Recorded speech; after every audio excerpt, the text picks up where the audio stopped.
Livre de la sagesse, chapitre 15.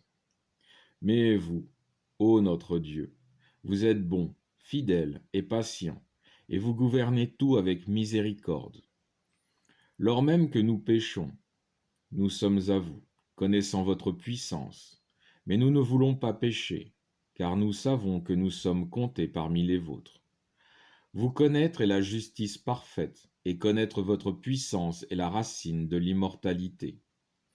Nous n'avons pas été égarés par l'invention d'un art funeste, ni par une figure barbouillée de diverses couleurs, vain travail d'un peintre.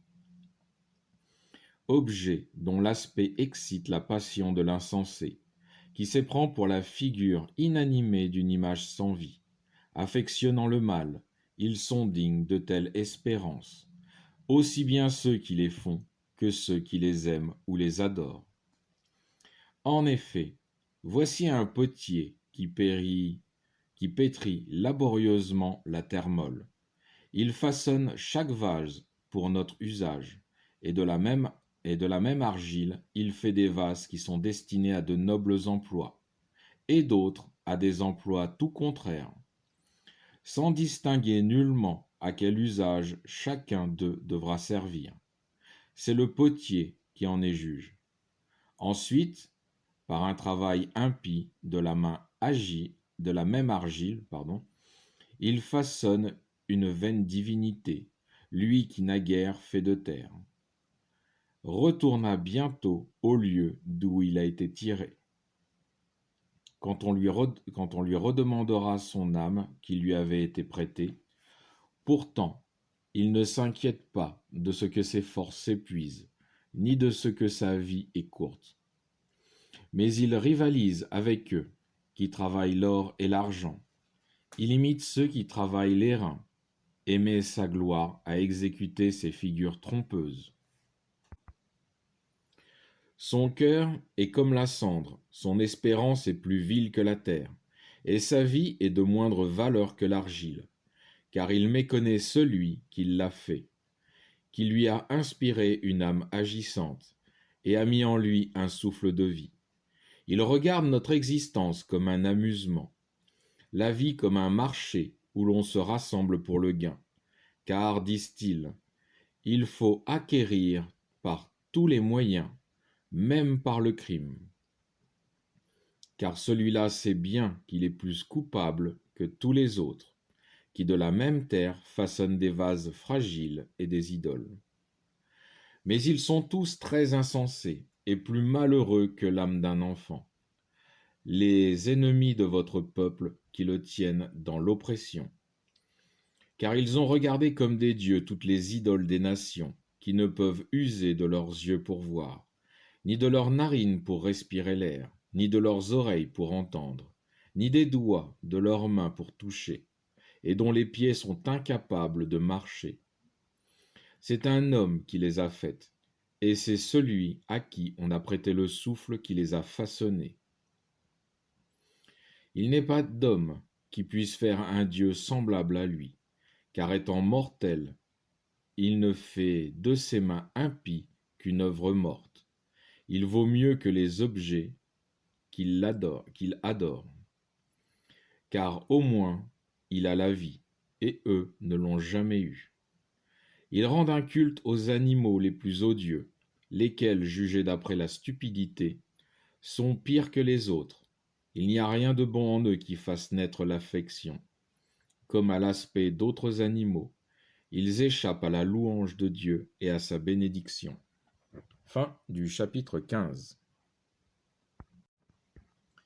Livre de la sagesse, chapitre 16. C'est pourquoi ils ont été justement châtiés par des créatures semblables et tourmentés par une multitude de bêtes. À la place de ces fléaux, vous avez accordé des bienfaits à votre peuple, et pour satisfaire son ardent désir, vous lui avez préparé un aliment merveilleux, des cailles en nourriture, de sorte que les uns, malgré leur désir de manger, à l'aspect répugnant des insectes envoyés contre eux, prirent en aversion même leur appétit naturel, tandis que les autres, après une légère privation, goûtèrent une nourriture nouvelle. Car il fallait qu'une disette inévitable affligeât les premiers, les oppresseurs, et qu'il fût seulement montré aux autres comment leurs ennemis étaient tourmentés. En effet, lorsque ceux-ci souffraient de la fureur de bêtes cruelles, et qu'ils périssaient sous la morsure de serpents tortueux, votre colère ne dura pas jusqu'à la fin. Ils furent troublés un moment en vue de leur correction, et ils eurent un signe de salut, pour leur rappeler les préceptes de votre loi, car celui qui se tournait de son côté était guéri, mais par l'objet, non par l'objet qu'il avait sous les yeux, mais par vous qui êtes le sauveur de tous. Mais par là, vous avez aussi appris à nos ennemis que c'est vous qui délivrez de tout mal. En effet, la morsure des sauterelles et des moucherons les fit périr, et il ne se trouva aucun moyen de sauver leur vie, parce qu'ils méritaient d'être châtiés de la sorte. Vos enfants ne furent pas vaincus par la dent des serpents venimeux, car votre miséricorde vint à leur secours et les guérit. C'est pour que vos paroles leur revinssent en mémoire qu'ils étaient blessés et promptement guéris, de peur que, venant à les oublier entièrement, ils ne fussent exclus de vos bienfaits. Ce ne fut ni une herbe, ni un médicament qui les guérit, mais votre parole, Seigneur, qui guérit tout. Car vous avez puissance sur la vie et sur la mort. Vous menez aux portes du séjour des morts et vous en ramenez. L'homme dans sa méchanceté, pour bien donner la mort, mais non ramener l'esprit une fois sorti, ni délivrer l'âme que le Shéol a reçue. Mais il est impossible d'échapper à votre main. Les impies qui prétendaient ne pas vous connaître ont été flagellés par la force de votre bras. Des eaux extraordinaires, la grêle et des pluies inexorables les ont tourmentés, et le feu les a consumés. Ce qui était le plus étrange, c'est que dans l'eau qui est un tout, le feu n'était que plus ardent, car l'univers combat pour les justes. Tantôt la flamme s'adoucissait, afin que les animaux envoyés contre les impies ne fussent pas consumés, et que ceux-ci, à cette vue, reconnussent qu'un jugement de Dieu les poursuivait. Tantôt elle brûlait au sein même de l'eau, avec plus de force que n'en comporte la nature du feu, afin de détruire tous les produits d'une nation impie. Au lieu de cela, vous avez rassasié votre peuple de la nourriture des anges, et vous leur avez donné du ciel, sans travail, un pain tout préparé, procurant toute jouissance et approprié à tous les goûts. Cette substance, envoyée par vous, montrait la douceur que vous avez envers vos enfants. Et ce pain, s'accommodant au désir de celui qui le mangeait, se changeait en ce qu'il voulait. La neige et la glace soutenaient la violence du feu sans se fondre, afin qu'ils sussent que le feu qui brûlait dans la grêle et étincelait dans la pluie détruisait les récoltes de leurs ennemis, et qu'ils oubliaient ensuite sa vertu propre pour l'entretien des justes. Car la créature soumise à vous, son Créateur, déploie son énergie pour tourmenter les méchants, et se relâche pour procurer le bien de ceux qui se confient en vous.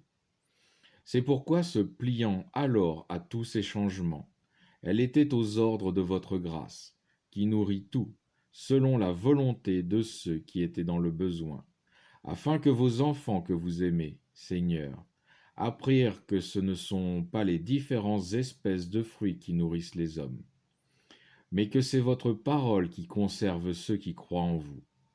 Car ce qui résistait à l'action destructive du feu se fondait aisément, échauffé par le moindre rayon de soleil, afin d'apprendre à tous qu'il faut devancer le soleil pour vous rendre grâce, et vous adorez dès le lever du jour. Quant à l'ingrat, son espérance fondra comme la glace d'hiver, et s'écoulera comme une eau inutile. Fin du chapitre 16. Je fais un résumé des chapitres 15 et 16. D'abord au chapitre 15, du verset 1 à 6. Ceux qui connaissent Dieu sont soulagés du fardeau des idoles. Ils n'ont pas à se prosterner, ni à adorer, ni même à travailler pour ces vains objets. Objets dont l'aspect excite la passion pour l'insensé, qui s'éprend et affectionne une matière sans vie.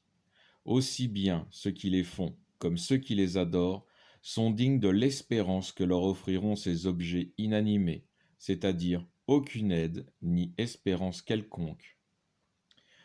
Du verset 7 au verset 13. Ces versets disent que le potier sculpte des objets qui sont utiles, mais il façonne aussi des objets inutiles, et la raison est toujours la même, l'appât du gain. Cet esprit qui demeure dans le cœur des hommes de vouloir toujours davantage, sans jamais être rassasié. Le verset 12 dit qu'ils sont prêts à acquérir par tous les moyens, même le crime. Du verset 14 au verset 19, Salomon explique que l'homme étant mortel ne peut façonner que des objets sans vie, et ceux qui façonnent et ceux qui adorent sont des insensés. Néanmoins, ils ont un avantage sur les idoles, c'est que les hommes ont la vie en eux, qui leur est donnée par le Créateur de toutes choses. Malheureusement pour les insensés, étant tournés vers les idoles sans vie et non vers Dieu, ils échappent à la bénédiction. Chapitre 16. Du verset 1 au verset 14. Dieu montre comment il agit dans sa sagesse et son intelligence, pour amener le cœur des hommes à revenir vers lui. Quant aux hommes dont la volonté n'est pas de le servir, car Dieu n'oblige personne à le servir, c'est ce que l'on appelle le juge-arbitre. Dieu laisse à chaque être humain la liberté de l'adorer ou pas. Toutefois, il y a des conséquences à toutes nos décisions. Dieu n'a pas interdit à Adam et Ève de manger du fruit.